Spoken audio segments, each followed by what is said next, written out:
Йо, Коста хора! Това е трета част, надявам се да е финалната. Почваме да заглавяме вече БМВ-то. Ще видим какво ще се случи. Сменили сме веригата. Нека започваме. Като за начало трябва да изчистя малко картера, защото първо с него ще започна, днес ще го слагам. Отгоре съм го изтъркал вече. Трябва само отгоре малко да го изпръскам. И това ще му, после трябва да избърша отдолу блока. Let's go! И имаме парчета от старата гарнитура. Радвам се, че не е стружка от блока или от главата, от бутало. Това е станало сега като съм я свалял, като е паднало. Добре да кажем, че картера е готов. Доста по-добре изглежда. Сега трябва да изчистя отдолу и да му нанеса гарнитурите.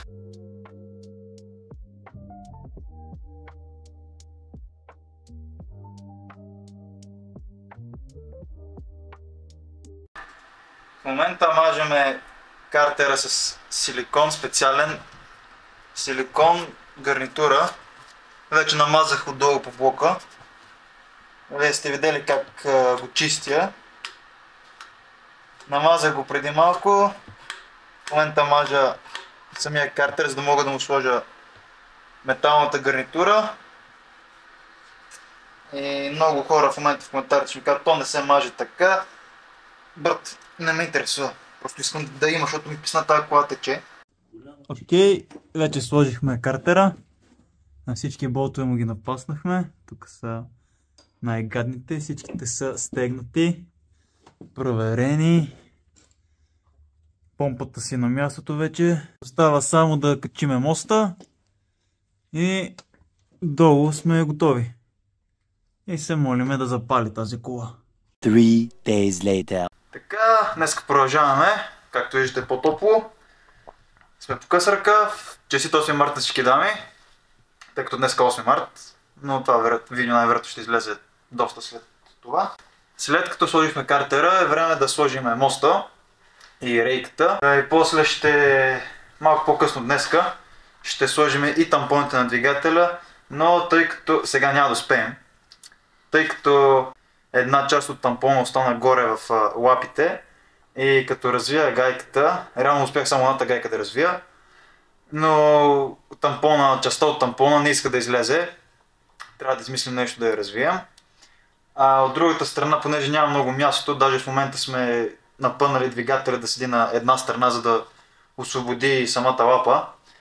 Извинявам се, че говоря малко силно, ушите ми в момента звънят супер много, тъй като вътре има ехо, изгърмяхме един нит или беше пирон, не знам, с буквално като пушка за пирони в стената и абсолютно нищо не чувам.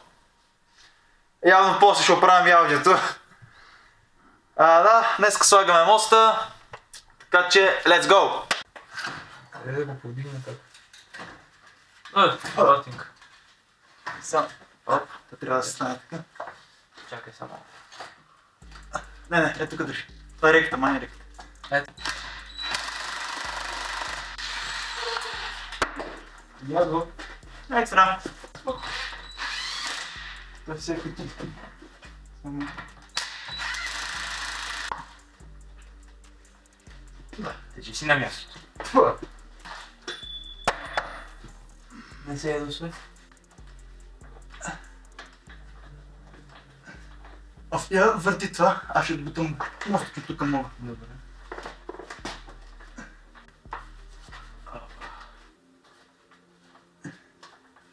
Не се забива за писка. Окей, качихме вече моста и рейката. Сложихме новите тампони на двигателя. Да, с моста си беше мъка. Беше се леко изместил и трябваше да го напъваме с една щанга. Напред, назад, наляво, надясно. И беше трудничко, докато вкараме и болтове и всичко. Но накрая успяхме. Сложихме рейката един път, после я свалихме още два пъти и сега пак я сложихме. И сега сложихме тампоните. В момента трябва да му сложа гайката на баба ти в ръчилото. Са казали хората. Окей, сложихме тампоните на двигателя. Мост, рейка, казахме вече. Сега чакаме да ни дадат отговор дали може да слагаме капака на клапаните, защото нещо правихме докато сваляхме демпферната шайба от горната страна, правихме и не знам дали няма да се наложи докато я слагаме обратно, пак да правим нещо отгоре. Затова в момента чакам да ми дадат отговор и собственика, който ми помогна, вие сте го видели многократно вече. Той искаше да сложи демпферната шайба, защото там имало нещо си. Не знам, дали трябва да се центрува, гола вода съм там. Това, което мога да направя в момента е да си върна алтернаторът и да си сменя масения филтър. Окей, сега си сменяме вече масеното филтърче. Имаме един дълъг болт. Така. Тези парцалчето. Това беше нашия човек. Тук има пропътнение. Трябва да има него. И мога да дам един съвет. Да проверявате така, когато е хартиен филтър, може така го проверите за парченца желязо. Като го отворя. Ако няма, значи всичко с цилиндрите ви е наред. Вътре в цилиндъра, с буталото от долната страна, щеше да е в картера, но там не намерихме нищо, което беше много добър знак. Сега тук филтъра все още не намирам. Но това става само на хартиени филтъри. Ако са капсули, няма да стане. Трябва да режете капсулата. Той като е стария не ви интересува. Ако искате го режете. Няма парченца. Супер! Това е захвърляне вече. Само че това голямото уплътнение за къде е по-скоро? Ето за тук. Трябва тънка твърчица. Хоп. Out with the out. Готово. And in with the new. Добре. Така, сега имаме обаче уплътнение. Това е много уплътнение ми дифтунга за болчето. Даже две дифтунги. Тук също има на върха на болчето, не знам дали се вижда. Съвсем леко. Не знам, че това ще излезе много трудно, ще ни трябва по-тънката отвертка. Сложихме новото уплътнение, новата дифтунга, тук също. И сме готови да слагаме. Това беше 13.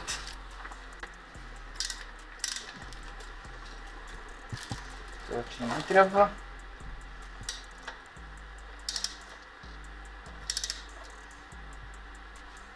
Готово. По-малко се стяга, колкото да седи.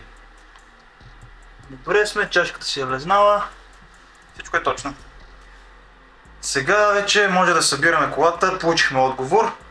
Вие чухте нотификацията. Каза ни да събираме всичко и да оставим само демпферната шайба, виското и ремъка. Съответно можем да слагаме капака на клапаните, водната помпа. Реално и радиатора можем да сложим, но ще го оставим, тъй като да може да си има повече място за шайбата, защото тя е голяма. Но трябва да се измъчим с датчика на колановия вал, защото той беше сложен за слагане там отзад. Затова съм майстор, ще го направим. Вече можем да слагаме капака на клапаните. Само трябва да забърша главата, да нанеса силикон и гарнитурата и да забърша капака. И на него също да му нанеса силикон и можем да го слагаме. Така че виждам се краят. Днес ще сложим както капака, така и термостата и водната помпа и датчика на колановия вал. И това ще е. Само трябва да стегнем стап щангата отдолу, че развихме гейките, защото ни пречеше за картера. И тук да си върнем дебитомера и електрониката на бобините. Да. Let's go! Какво става бе, тонка бе, брат? За 5 минути излезнах ти и ще умреш. Брат. Помниш, когато Иван ни пита дали има нов тегач за веригата и аз казах не. Аха. Ми каза си, че имаме. Това добре. След като вече бяхме сложили стария. Трябваше да сваля стария, за да сложа нови. Ето го стария. Това е голям болт. Но не е просто болт, той е с бутало. И Вътре има пружинка, мая. новият комплект дойде разглобен, да. Ето това представлява обтегач на верига на BMW 36, 320 или 46, просто на този двигател. И всички видове двигатели с такъв вид обтегач. Беше разглобено, нали, елементарно се сглавят. Пружинката, болта, буталото, шайбата. И сглавям го. Тръгвам да го слагам. Обаче как трябва да се сложи това нещо? За да го завиете, да хване резба, трябва да го натискате и да въртите в същото време, докато болта хване резба. Но точно там се задъхах. Реално това трябва да е. Това е нови обтегач. И там трудното беше да буташ и да въртиш. И аз бутам и не иска хване резба, бе. Сигурно 5 минути съм бутал, но най-накрая хвана резба. Завих го, стегнах го, веригата е чук. Сега трябва да изчистиме капака на клапаните, да нанеса силиконова гарнитура тук по главата, по капака, гарнитурата на самия капак и да го сложим. Между другото вече сложихме корпуса на термостата. В принцип можем и водната помпа да вземем, да сложим, но ние ще я вземем, тъй като изгубихме едната и гайка. И аз нямам идея каква е гайката, ще вземем една от гайките сега, които останаха, за да можем утре да вземем друга такава. И утре ще сложим за 2 минути. Водната система, това е. Днес ще сложим, както казах, капака, бобините, електрониката и можем да действаме. Сложили сме силикон на главата. Има и сега има силикони на главата и самата гарнитура сме я поставили. Кората сме върнали на валът. Знаем всяко едно болче откъде е, и гайка, и шпилка, и всичко. И сега е време да слагаме капака. Да го връщаме където си живее. Между другото е много лек, това е алуминий. Много лек.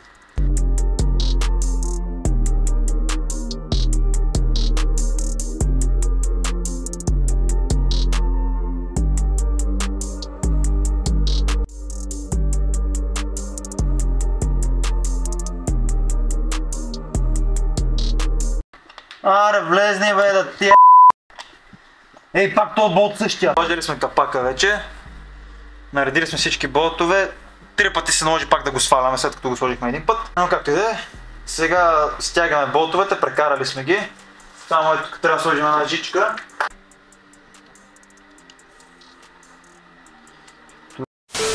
Редко ми позволи. Я покажи пак техниката на камерата. Айде готово, влезна. Добре, притегнали сме я, но ще я стегнем след като сложиме бобината, защото тя прави земя за нея. Но това се слага с бобината, затова също стана леко хлабава. Наближаваме крайни стадии. Да, вече. Обяснил съм вече утре какво ще се прави. По наши сметки утре колата пали и си тръгва тук на ход. Време да стягаме болтовете на капака. Те имат последователност. Първо от средата и към краищата. Съответно сега стяга се от средата. Тези болтове са специфични, тъй като под тях има един тампон и той сам ще спре болта. Съответно, вече спря и това му е. Стегнали сме един, сега стягаме номер 2. Вижте сега. 1, 2, сега 3 и 4, после имаме 5, 6, 7, 8, 9, 10 и този, защото е централен, е накрая. Те също всичките по средата са накрая. Важното е около тях да са стегнати.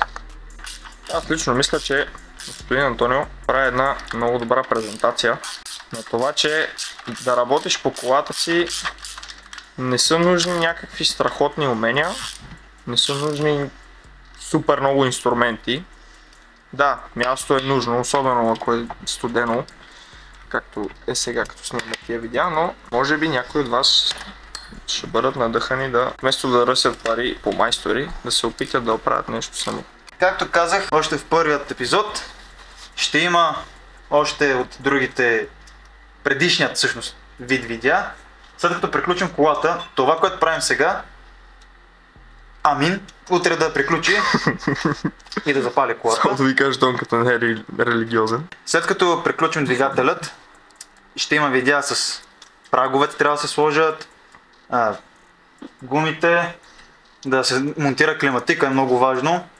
Намерил съм части, само не му намирам кабела на шибания климатик, но и до там ще стигнем. Лека по лека. Да.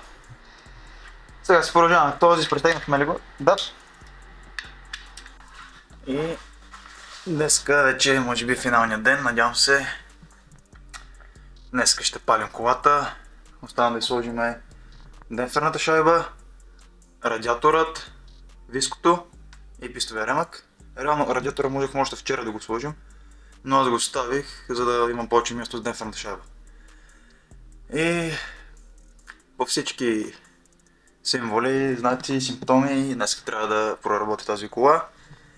Ако не проработи, значи ще сме направили грешно и трябва пак да разглавяме.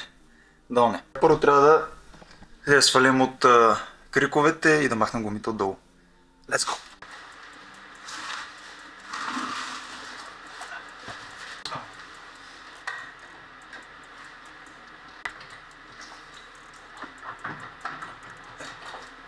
И от тази страна колата вече е долу.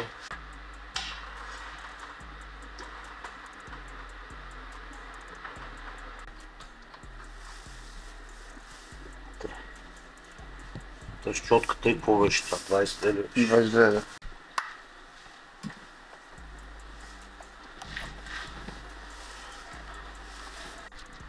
Така, време за радиатора. И нека го слагаме. Окей, вече съм сложил радиатора, както се вижда.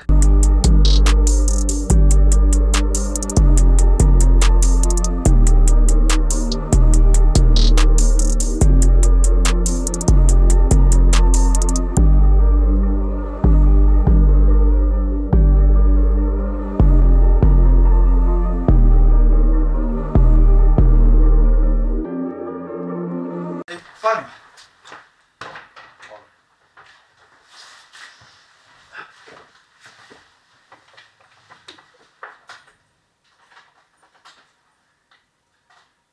Първо дам два пъти на контакт. Няма нужда бе, ти пали. Добре.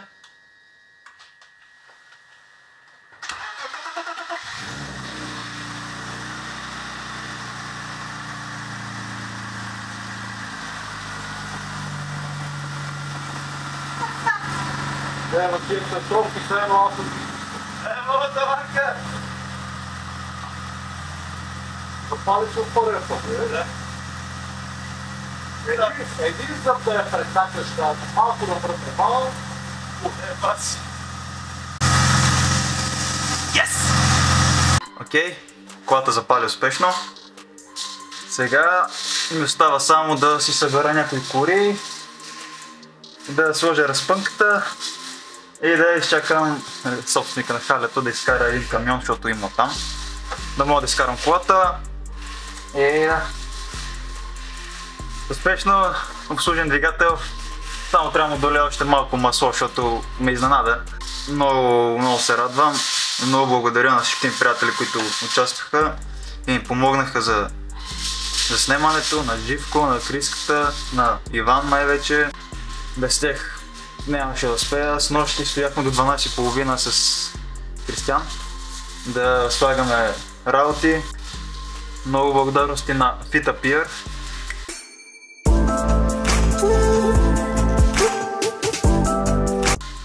Че спонсорират проекта. Ако искате и вие, можете да влезете в сайта им и да използвате код Тонката 10 за 10% стъпка. Дрехите им стават както за тренировки, за ежедневно ползване, за всичко. Удобни, качествени, много добра изработка. Отивайте да поръчате. Окей, сложихме корите и трите вече са на места и колата е готова да потегли. It was at this moment that he knew. He fucked up. Тече, защото пак ви къпна на ръката вряло масло.